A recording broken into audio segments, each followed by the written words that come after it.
Hello, and welcome to Mailin It, the official podcast of the United States Postal Service.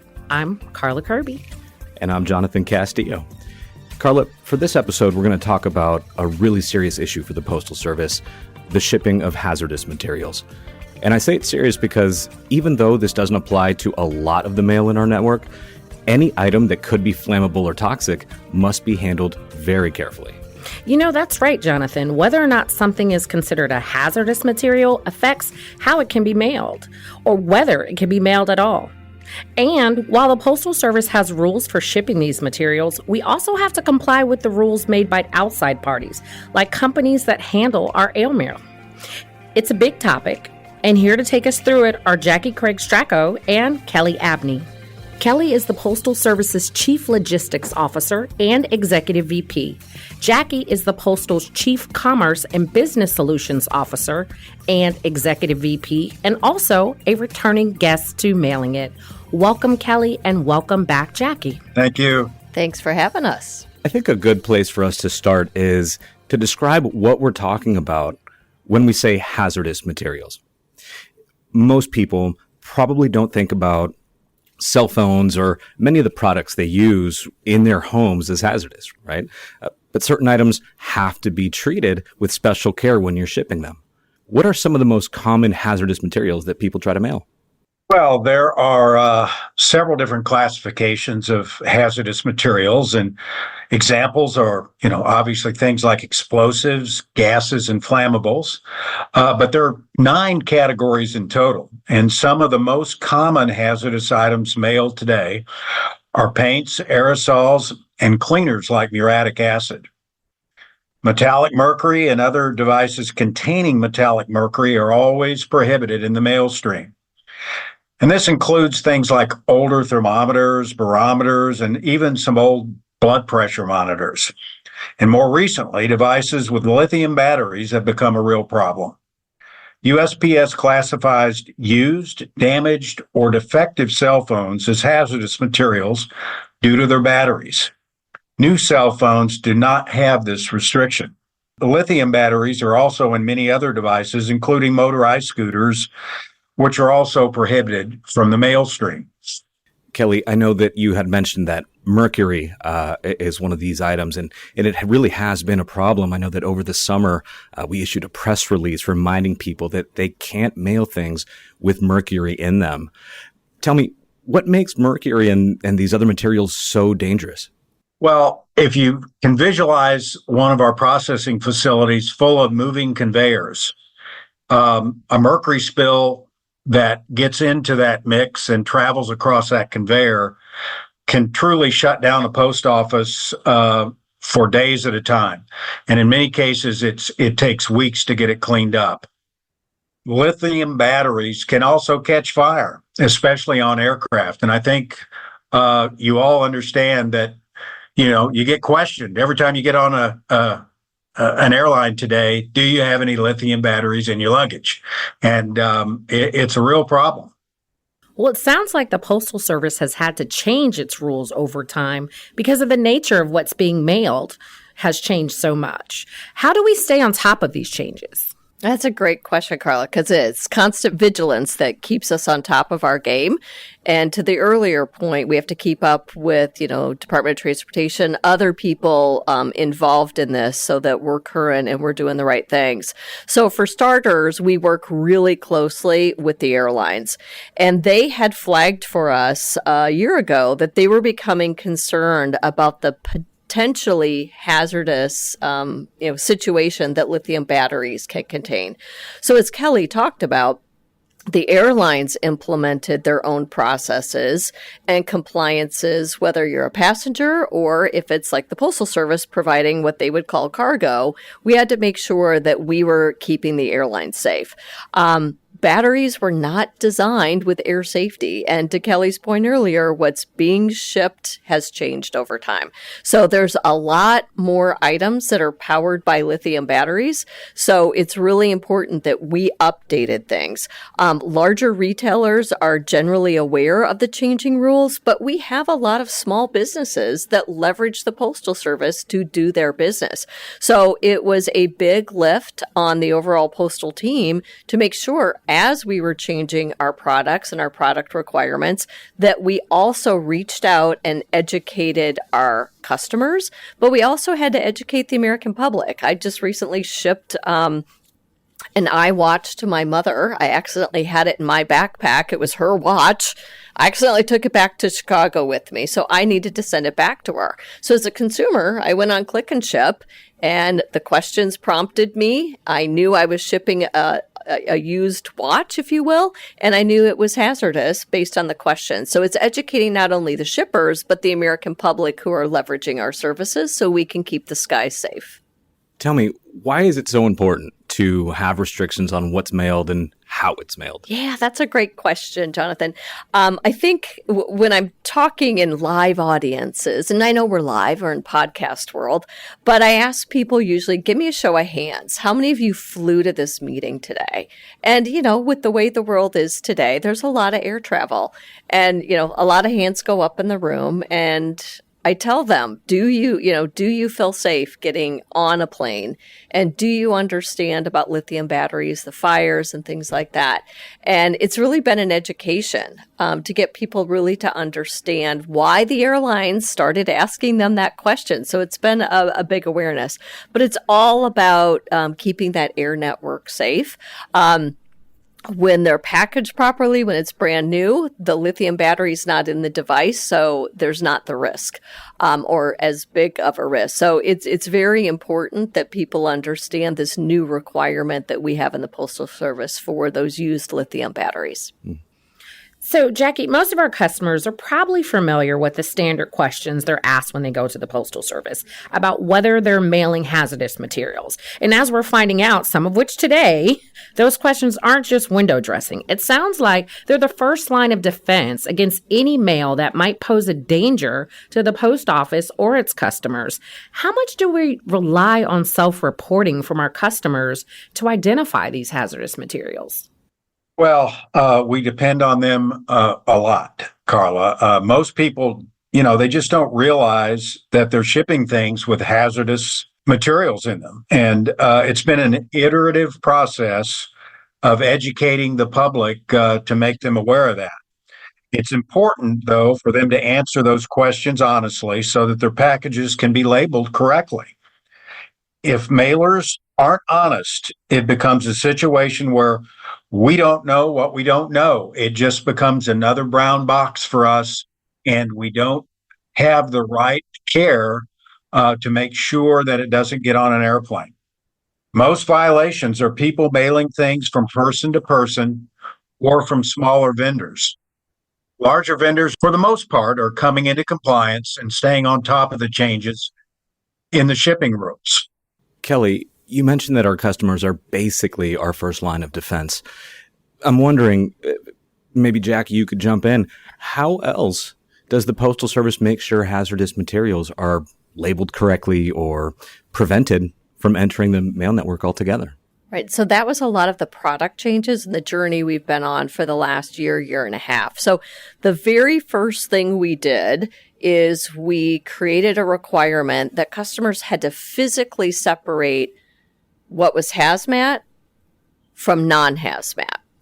And then once we had that physical separation, then we relied on the eyeballs of all of our great employees as they were handling that package. They would look at the designations on the box, and that would, the designations would inform our employee, does this need to move via the ground network?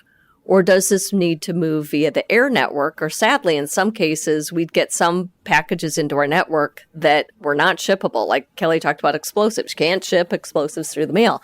So based on those designations on the box, we'd be able to visually handle things the proper way. Now, is it very efficient to handle every single box by hand and rely on the human eye to catch and everybody to remember all of the requirements and which direction it goes? It's tough. So the second thing that we did on our journey to improve our hazmat processes is we put a new requirement out there. So on all of our packages, we have something called the Intelligent Mail Barcode. And that barcode contains a lot of information, obviously the basics, the address, so that we know, where we're delivering that package to. But there's also embedded in that barcode something we call service type codes. So what we did is we made a requirement of our shippers that they had to ask the questions to identify what type of hazmat was it that was in that particular box. Based on the type of hazmat in the box, the appropriate STC code would be embedded right into the barcode. So if it was truly a mailable hazmat item, step one, was it allowed in our air network, yes or no? And then the appropriate application of the STC was applied. Then our awesome engineering team partnered up with them. And what they did is they made modifications in our system software so that we could read that service type code embedded in that intelligent mail barcode. And then we could make the decision on the machine, okay, this is an STC that designates ground only. And it would process on the sortation to drop that into a container that we knew was going to go on the ground. So instead of relying on the visual, we still have the markings on the box so we can still spot check.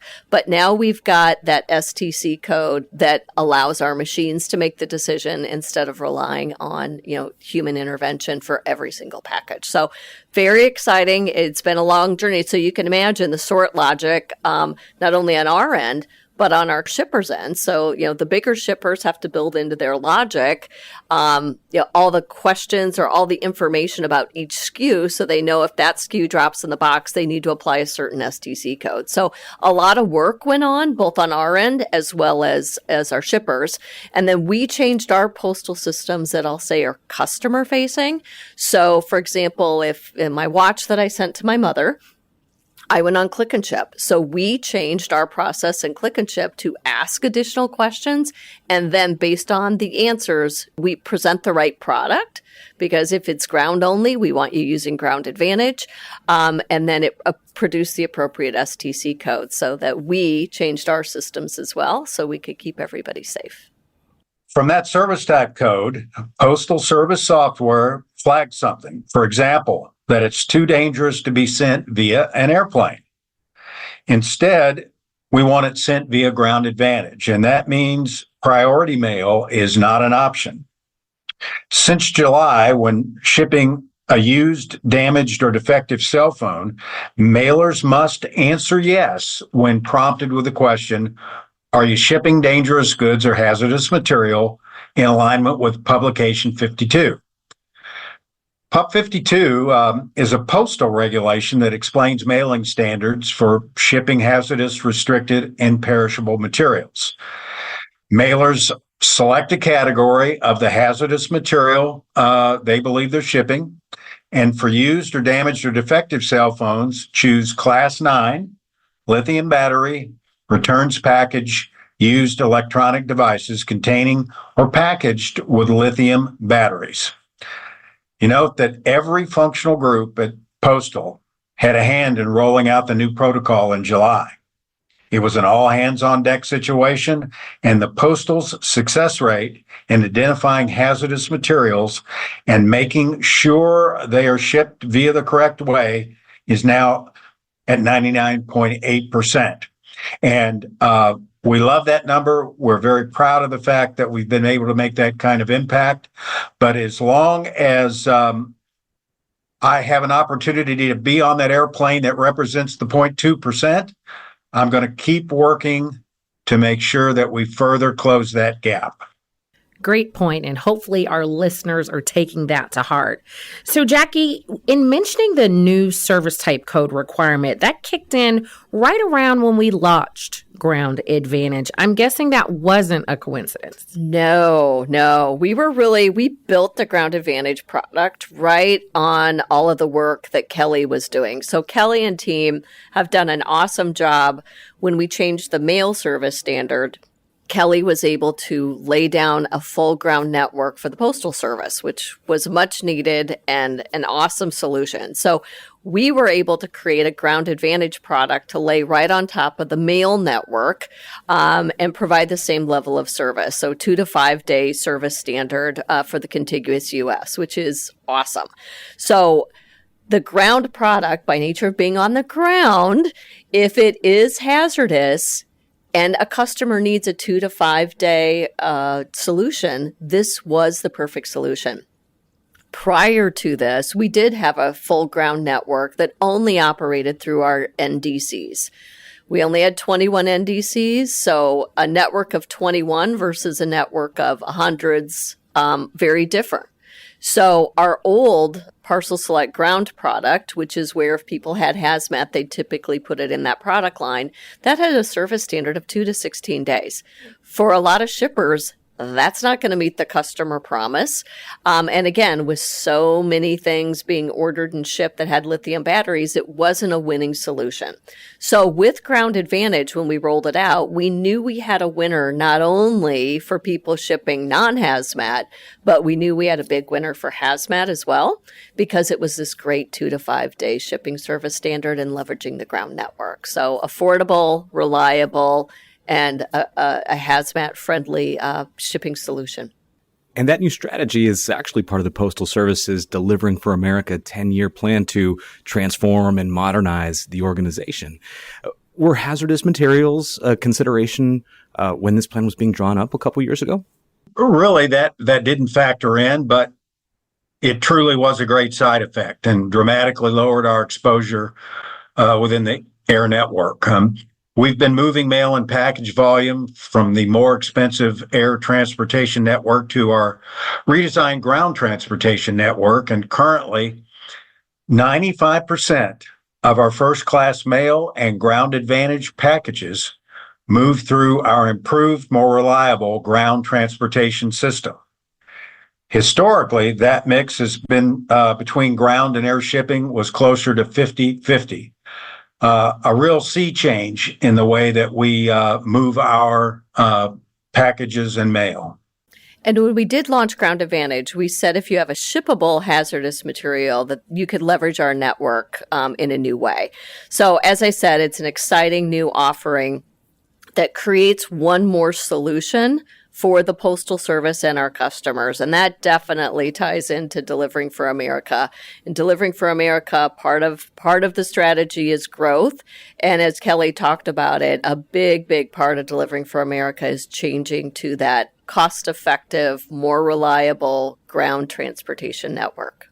So we've talked a lot about what qualifies as a hazardous material and why it is so important for the mailers to work with the Postal Service to make sure those materials are identified. Now, unfortunately, we would love for everybody to follow the rules. But what happens when a mailer doesn't identify something as a hazardous material and that package leaks or even catches fire? Well, Carla, of course, we never hope that that's going to happen as a result of something that the Postal Service tendered to an airline. But if it does, and people violate these rules, the inspection service can issue a civil penalty. And more specifically, if the person knowingly ships dangerous items or material, they could be fined anywhere from $250,000 to $100,000 per violation, charged with cleanup costs associated with those violations, which can be in the millions of dollars, and pay for any additional damages. And in some cases, they could even face criminal penalties. I'd like to, point out that, the majority of postal customers follow the rules and guidelines, and we appreciate that, and we want to keep it that way. The public's ongoing vigilance and education helps keep the postal network safe. So, Kelly, thank you for that explanation about really the importance and, of course, the penalties for not reporting hazardous materials. Jakki or Kelly, either one of you, are you able to give our listeners or our customers, shipping customers, information on where they can determine what a hazardous material is and how to know how to properly label their shipping items? That is a great question, Carla. And we do. We have, as we were working on all of this, we wanted to make sure we had an easy, convenient way for customers or consumers to get this information. So if you go to USPS.com, you will find that we've got a link to our Publication 52, which lists everything and all the specifics that you need to know. If you go to our website, we've tried to make it real easy. So go to USPS.com and you can find it out there. And again, if there's questions, shippers can definitely, give a call to their account rep or, anybody here at the Postal Service. We'd be more than happy to work with them to make sure that they have the knowledge that they need to make sure that they're properly identifying their packages.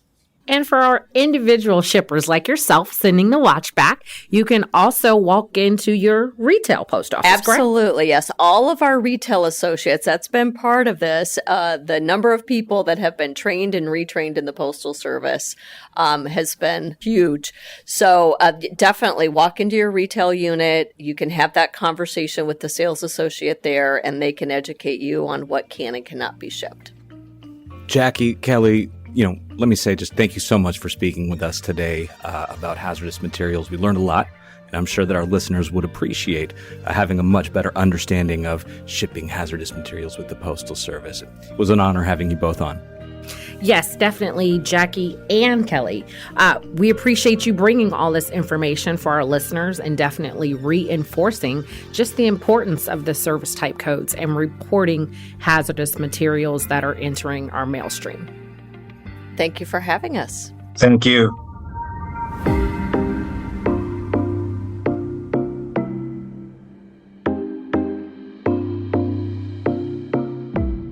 And now it's time for another Did You Know segment, where Jonathan and I discuss surprising facts about the Postal Service.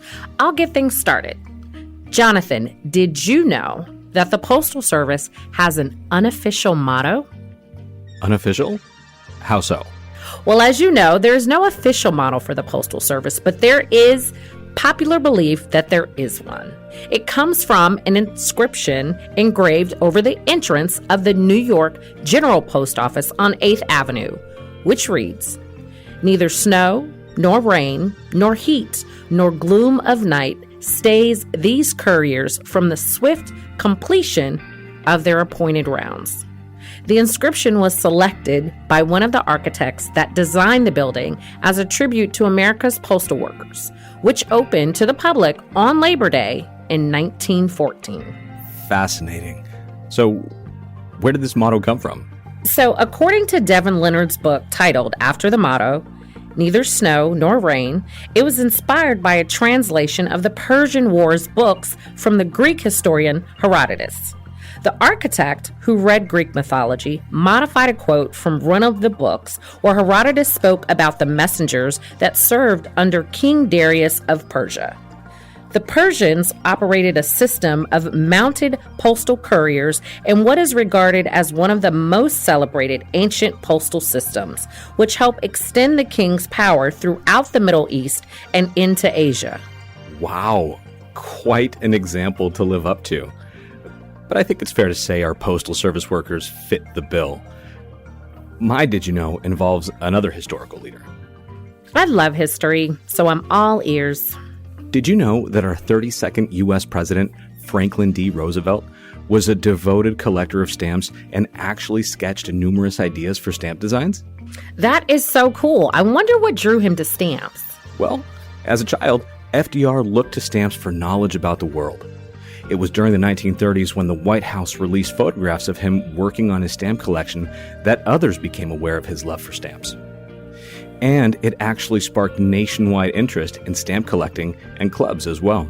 Well, that's awesome. What a great champion for stamp collecting as a hobby. Yeah. In fact, FDR involved himself in the post office's stamp issuing process more than any other president before or after him, where he helped brainstorm stamp designs, colors, and themes. And his devotion to stamp collecting was more than just a private escape. FDR joined stamp clubs, bought stamps in dealer auctions, and promoted the hobby during his time as president. And that wraps up this edition of Did You Know?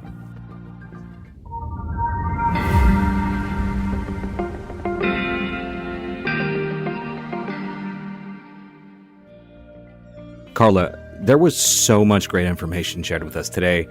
I don't even know where to start. I think what really stood out to me was something Kelly had pointed out, that people may not realize the impact of failing to adhere to our hazmat guidelines, right? But when a processing facility has to shut down because of spilled mercury, that's a big deal. And you're literally putting people's lives at risk. So I think my key takeaway from today was don't ship mercury. Definitely. And I would say one of the key takeaways for me, flying, is to check the appropriate boxes. You never know, based on what you're shipping, and not only when you're flying, by not checking the fact that you have a hazardous material so it can be handled properly, you are jeopardizing not only your life, but the life of others that may be flying on something that's carrying mail or something that is in someone's suitcase. So definitely something that everybody needs to pay attention to. Adhere to the rules. That's all for this episode of Mailin It. Don't forget to subscribe to Mailin It wherever you get your podcasts to make sure you don't miss any episodes. And follow along on Instagram at U.S. Postal Service, X, formerly known as Twitter, at USPS, and on Facebook.